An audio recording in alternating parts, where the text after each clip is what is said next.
49 tahanan menghabiskan 567 hari. Menggunakan sendok untuk menggali terowongan 80 meter. Memindahkan tanah sebanyak 55 ton dan berhasil lari dari penjara. Film hari ini diambil dari kejadian asli. Cerita dimulai. Ini hari ketiga mereka masuk penjara. Leon dan dua temannya berencana untuk mencari cara keluar, menggali terowongan. Tetapi jarak dari sel penjara sampai keluar ada 75 meter. Di sekitar tembok, berdiri banyak polisi yang bersenjata. Bukan hanya begitu, kata Leon, terowongan yang begitu panjang, setidaknya memerlukan tanah sekitar 60 ton.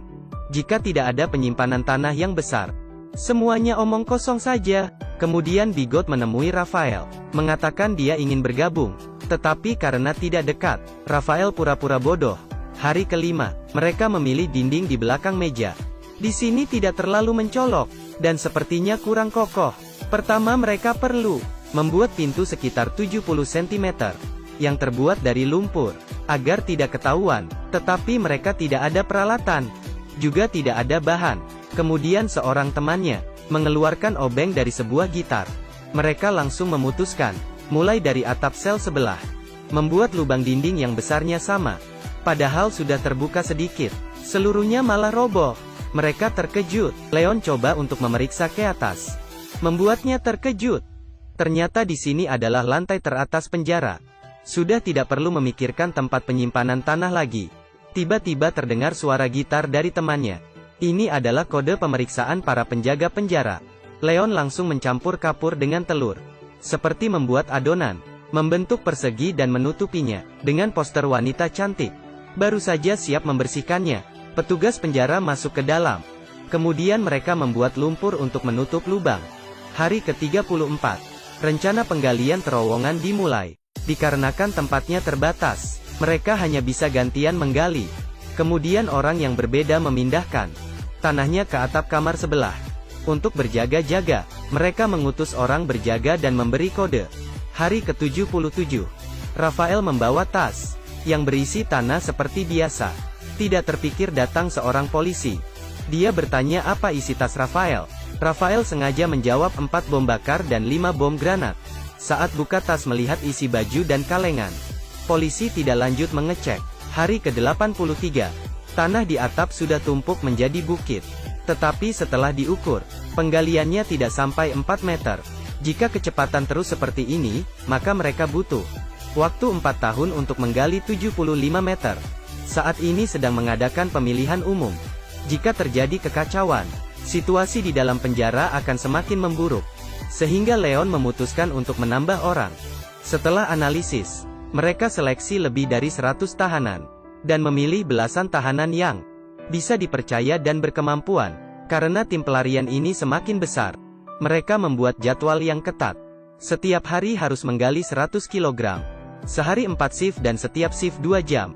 Setiap kali selesai bekerja harus membersih seluruh tubuhnya. Tidak boleh menunjukkan kelelahan.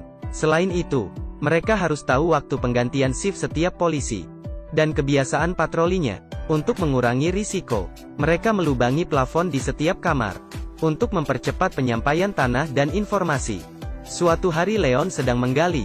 Rafael memanggil dia, tetapi tidak ada balasan. Dia merangkak masuk. Leon sudah jatuh pingsan. Ternyata semakin dalam terowongan, semakin menipis oksigennya. Semua akan berisiko sesak napas di dalam. Rafael meminta segulung kantong plastik dengan pengacaranya, dan mendapat alat dari tahanan tua yang bertugas memperbaiki mesin, dengan syarat membawa dia lari setelah semua selesai. Sejak ada ventilasi, penggalian berlangsung lancar. Hari kunjungan berikutnya, Rafael minta istrinya menghubungi keluarga tahanan lain. Karena jalan keluar terowongan harus ada yang urus. Tiba-tiba kepala polisi melakukan razia dadakan. Meskipun kabar razia ini cepat tersampaikan, tetapi karena terowongan ini sudah panjang, mereka tidak bisa kembali dengan cepat. Melihat polisi hampir tiba lantai atas, Rafael hanya bisa mengajak tim pelarian untuk menghalangnya.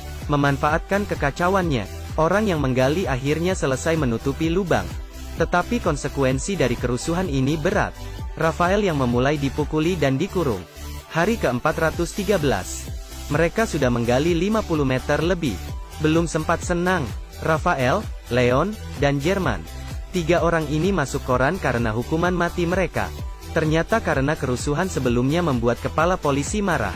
Untung saja masih ada waktu sebelum dieksekusi. Hari ke-524. Tanah di luar penjara muncul sebuah lubang kecil. Sebuah sedotan keluar dan menyemburkan cairan merah.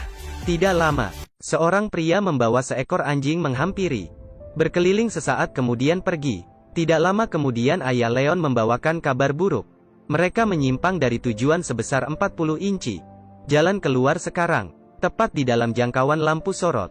Selain mengatur posisi dan lanjut menggali, mereka tidak punya pilihan lain. Hari ke-559. Harapan sudah di depan mata. Tiba-tiba beberapa puing jatuh dari atas kepala. Semua menghentikan pekerjaan mereka. Kemudian muncul goncangan yang kuat. Sudah mau gempa. Mereka bergegas kembali. Di malam hari Leon pergi memeriksa terowongan. Untung saja tidak runtuh. Tetapi ini pasti tidak tahan gempa kedua. Mereka langsung memutuskan untuk lari minggu depan. Setelah dapat kabar, keluarga mereka yang di luar penjara bantu menyiapkan paspor dan uang tunai untuk pelarian. Tanggal 29 Januari tahun 1990, 50 tahanan berpartisipasi dalam pelarian ini. Mereka menonton televisi setelah makan seperti biasa. Saat 2 orang polisi berganti shift, mereka pergi satu-satu. Kebetulan acara televisi hari ini sangat menarik. Tidak ada satupun penjaga yang menyadari. Mereka berkumpul di depan terowongan dengan cepat, dan merangkak masuk satu persatu. George inisiatif melakukan pengecekan daftar nama dan penutupan. Rafael memimpin semua orang pelan-pelan merangkak. Tiba di jalan keluar menunggu penjemputan. Dan mereka bertemu di terowongan. Di bawah cahaya yang samar. Menjadi jalan harapan untuk mendapat kebebasan.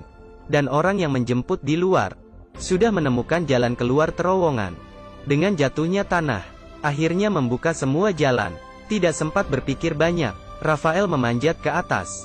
Orang yang di luar berkata, ada bas merah yang terletak di atas jembatan seberang. Dia akan menunggu selama 5 menit. Teman tahanan bergiliran memanjat ke atas dan bersembunyi di dekat tembok. Karena hanya di sini adalah zona aman dari lampu sorot. Saat ini Bigot sadar bahwa semua orang menghilang. Dan tergesa-gesa ke sel. Dan George sedang berencana masuk ke terowongan. Tetapi Bigot tidak ingin ikut melarikan diri. Tetapi malah ingin melapor. Ternyata polisi penjara demi menyuruh Bigot menjadi mata-mata. Menangkap keluarganya. Keduanya berkelahi. Di sisi lain Leon melihat sudah tidak ada yang keluar dari lubang. Dan mulai berpindah ke bas. Saat ini Jerman menyadari bahwa George belum keluar. Berencana pergi menjemputnya. Tetapi George yang di sel penjara sedang berusaha walaupun terluka. Sayangnya acara televisi baru saja selesai. Polisi dan tahanan mulai bubar. Melihat waktunya sudah pas, seorang pria memberitahu tahanan lain soal terowongan. Saat ini seluruh penjara menjadi ribut. Semuanya langsung berlari menuju terowongan. Polisi yang bertugas tidak berani mencegah. Dan orang yang berada di bas belum tahu kejadian di dalam penjara. Setelah 5 menit, George dan Jerman masih belum kembali. Semua orang akan dalam bahaya jika masih menunggu. Busnya mulai berjalan pelan. Saat ini terlihat bayangan yang sedang berlari. Mulai muncul di dalam kegelapan. Itu adalah Jerman. Sayangnya dia tidak menemukan George. Tidak tahu lewat berapa lama. Polisi akhirnya sampai. Malam itu ada 49 tahanan yang melarikan diri. Ternyata, mereka bukan penjahat yang paling kejam. Tetapi di bawah kediktatoran sekelompok pemberontak yang menganjurkan demokrasi dan kebebasan. Pelarian selama 18 bulan ini menjadi sejarah kejahatan di Chili. Pelarian diri terbesar di penjara. Dan menggemparkan seluruh masyarakat. Setelah 17 tahun, tahanan lain di penjara dibebaskan. Pelarian yang mengejutkan ini akhirnya ditutup dengan sempurna.